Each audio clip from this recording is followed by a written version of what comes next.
नमस्कार। मेरा नाम है कार्तिकेय तिवारी। आपका स्वागत है हमारे चैनल अमिट 1000 में। उम्मीद है आप और आपकी पूरी फैमिली ठीक होगी, अपना और अपनों का ख्याल रख रही होगी। कहानी शुरू करने से पहले एक छोटी सी अपील। अगर आपने अब तक चैनल को सब्सक्राइब नहीं किया है तो ज़रूर कीजिए। नोटिफिकेशन ऑन रखिए ताकि हर नई कहानी सबसे पहले आप तक पहुंचे। ये कहानी है जुल्फ़िकार अली भुट्टो की, पाकिस्तान के लोकतांत्रिक तरीके से चुने गए पहले प्रधानमंत्री जिन्हें फांसी दे दी गई। कुछ समय पहले मैंने आपको उनकी बेटी बेनज़ीर भुट्टो की कहानी सुनाई थी। आज उससे 9 साल पहले की उस रात की बात, जब एक प्रधानमंत्री फांसी के फंदे तक पहुंचा। पाकिस्तान का राजनीतिक सच। पाकिस्तान के इतिहास पर अगर नज़र डालें तो एक कड़वा सच सामने आता है।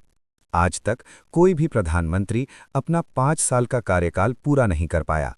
सत्ता बदली, तख्ता पलट हुए, सेना हावी रही। और इसी व्यवस्था की सबसे बड़ी मिसाल बने जुल्फ़िकार अली भुट्टो। भुट्टो का जन्म और शुरुआती जीवन। जुल्फ़िकार अली भुट्टो का जन्म 5 जनवरी 1928 को हुआ। उनका परिवार आज़ादी से पहले जूनागढ़ रियासत से जुड़ा था। उनके पिता शाहनवाज भुट्टो एक प्रभावशाली और संपन्न व्यक्ति थे। भुट्टो की पढ़ाई मुंबई से शुरू हुई, इस दौर में जब भारत और पाकिस्तान एक ही देश थे। इसके बाद उन्हें अमेरिका भेजा गया। कैलिफोर्निया यूनिवर्सिटी से पॉलिटिकल साइंस की पढ़ाई, फिर इंग्लैंड में ऑक्सफोर्ड यूनिवर्सिटी से कानून की डिग्री। राजनीति में प्रवेश।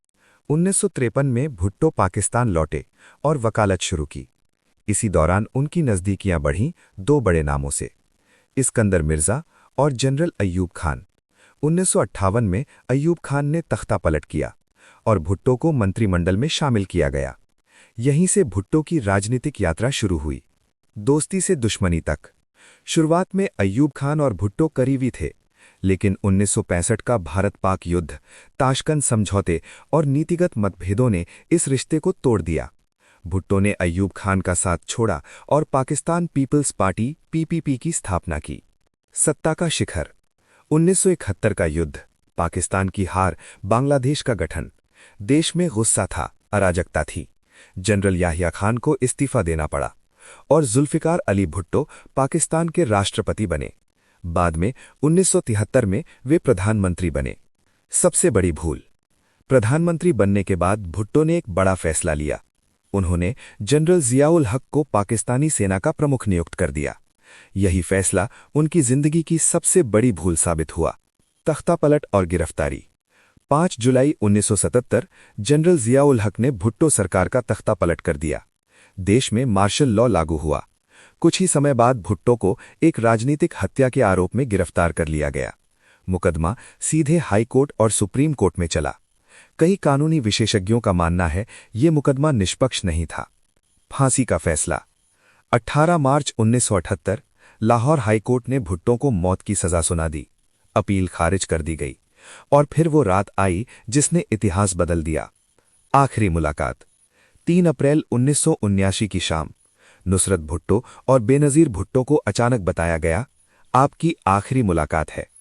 बेनज़ीर ने लिखा, उन्हें तब समझ आ गया था कि आखिरी का क्या मतलब है। पिता बेटी के बीच कुछ मिनटों की बातचीत, कोई लंबा विदाई भाषण नहीं, कोई नाटक नहीं, सिर्फ खामोशी। फांसी की रात। 3 और 4 अप्रैल 1979 की दरमियानी रात, रावलपिंडी सेंट्रल जेल। रात 2:04 पर जुल्फ़िकार अली भुट्टो को फांसी के फंदे पर लटका दिया गया। करीब 35 मिनट तक शरीर लटका रहा। बिना परिवार को बताए लाश को गुपचुप दफना दिया गया। अपमान और गुस्सा। परिवार को अंतिम दर्शन तक नसीब नहीं हुए। पाकिस्तान की आवाम सन्न रह गई। पूरी दुनिया को यकीन नहीं हो रहा था कि एक पूर्व प्रधानमंत्री को इतनी खामोशी से फांसी दे दी गई। इसके बाद 9 साल बाद बेनज़ीर भुट्टो पाकिस्तान की प्रधानमंत्री बनी। भुट्टो परिवार फिर सत्ता में लौटा। लेकिन उस फांसी का सवाल आज भी जिंदा है। क्या ये न्याय था या राजनीतिक हत्या?